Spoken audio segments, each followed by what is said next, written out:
और बड़ी पॉजिटिव खबर यहाँ पर आपको देखने को मिल रही है सभी बड़ी एनबीएफसीज के लिए। और बड़ी एनबीएफसी से मेरा मतलब ये है कि बजाज फाइनेंस और श्रीराम फाइनेंस जैसी जो एनबीएफसीज हैं आज पूरे दिन फोकस में रहेंगे। दरअसल सीएनबीसी टीवी 18 बैंकिंग सोर्सेज के माध्यम से खबर निकल कर आई है और पता चल रहा है कि आरबीआई कोई भी प्रपोजल ऐसा कंसिडर नहीं कर रही जिसमें आप देखें तो जो एनबीएफसीज के टॉप मैनेजमेंट होता है या तो इनका टेन्योर या फिर फोर्स रोटेशन जो किया जाता है, इसके ऊपर आरबीआई फिलहाल के लिए कोई विचार नहीं कर रहा है। यानी अब एनबीएफसीज की जो टॉप एनबीएफसीज हैं इनके मैनेजमेंट की नियुक्ति के लिए आरबीआई की परमिशन की आवश्यकता नहीं होगी। कुछ मीडिया रिपोर्ट्स पहले ऐसे बता रही थी कि ऐसा हो सकता है, लेकिन मैं आपको बता दूं कि जो बैंकिंग रेगुलेशंस एक्ट है इसके अंतर्गत अगर आप देखें तो जो बैंक के सीईओ नियुक्त होते हैं इन्हें आरबीआई का fit and proper test pass करना पड़ता है, उसके बाद नियुक्ति होती है। लेकिन एनबीएफसी को इसके दायरे से बाहर रखा गया, तो श्रीराम फाइनेंस और बजाज फाइनेंस जैसी जो बड़ी कंपनीज हैं ये रडार पर रहेंगी। श्रीराम फाइनेंस तो फार्मा के लिए दरअसल एक नेगेटिव खबर यहाँ पर निकल कर आ रही है, लेकिन स्टॉक की खासियत है कि नेगेटिव खबरों पर भी ज़्यादा रिएक्शन देखने को नहीं मिल रहा है। अब यूएसएफडीए की तरफ से आप देखें तो इनकी जो भिवाड़ी यूनिट है इसमें जांच की गई थी और जांच के बाद आप देखें तो 9 आपत्तियाँ मिली हैं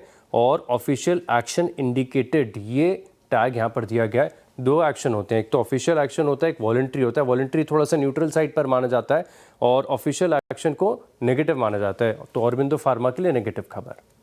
तो पहले इन्होंने अपने जो कारोबार की रिस्ट्रक्चरिंग का ऐलान कर दिया गया, तो इसी के अंतर्गत ये खबर अब आगे के लिए निकल कर आ रही है, जहां पर आप देखें तो नीलाचल इस्पात निगम लिमिटेड इसके मर्जर को जो है अप्रूवल यहां पर मिल गया है और इसके साथ आप देखें तो तकरीबन 18,488 करोड़ के आसपास ये अपनी जो इंटरनेशनल टी स्टील होल्डिंग्स है इसमें ट्रांचेस के माध्यम से निवेश करेंगे और FY27 की शुरुआत से यहाँ पर किया जाएगा। मैं आपको बता दूं कि जो NINL है इसका अधिग्रहण 2022 में किया था तकरीबन 12,000 करोड़ के आसपास का। इसके बाद से कई बार मैनेजमेंट ने कहा है कि इसकी रिस्ट्रक्चरिंग होगी और मर्जर यहाँ पर किया जाएगा, तो टाटा स्टील ये भी रडार पर रहेगा। टाटा स्टील एजेंट वर्स ये प्रोडक्ट लॉन्च किया है, एंटरप्राइज AI एजेंट प्लेटफॉर्म है जिसमें अगर आप देखें तो 600 AI एजेंट्स जो बिजनेस के लिए यूज़ किए जाते हैं ये यहाँ पर नज़र आता हुआ आएगा, फ्लैशेज आएंगे आपकी स्क्रीन पर। तो एक्सावेट टेक्नोलॉजीज इस स्टॉक को आप रडार पर रखेंगे। इसके अलावा अगर आप देखें तो विप्रो यहाँ पर भी आप रखिएगा खास फोकस। कारण ये है कि इन्होंने हार्नेस के साथ करार किया है जिसमें AI सॉफ्टवेयर डिलीवरी प्लेटफॉर्म के लिए किया जाएगा और AI नेटिव सॉफ्टवेयर डिलीवरी को जो है यहाँ से एक्सेलरेट करेंगे। तो अब IT कंपनीज अगर आप देखें तो AI को लेकर काफ़ी सीरियस हो गई हैं। तो हेक्सावेयर है और विप्रो दोनों के लिए अच्छी खबर।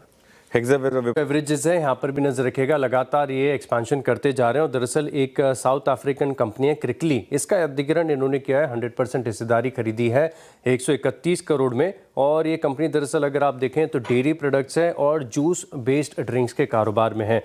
क्लीन मैक्स एनवायरो ये हाल ही की लिस्टेड है कंपनी है और इसकी लिस्टिंग तो अच्छी नहीं हुई थी, 10% के आसपास की गिरावट रही थी। अब इसके Q3 के नतीजे देखने को मिले जिसमें पिछले साल के मुकाबले आप देखें तो रेवेन्यू तकरीबन 13% बढ़ी है, एबिटा 43% बढ़कर तकरीबन 263 करोड़ के आसपास हो गया है।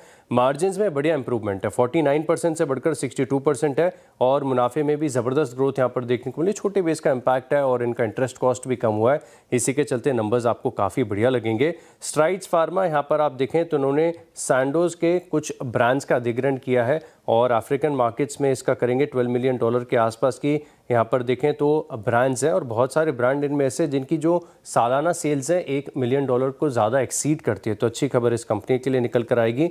सीगल इंडिया यहाँ पर आप देखें तो 2 प्रोजेक्ट्स के लिए ये L1 बिडर घोषित हुए हैं जिसकी टोटल वैल्यू निकल कर आ रही है 207 करोड़ की। तो ये कुछ स्टॉक्स हैं जो खबरों के चलते फोकस में रहेंगे। रखिए इन तमाम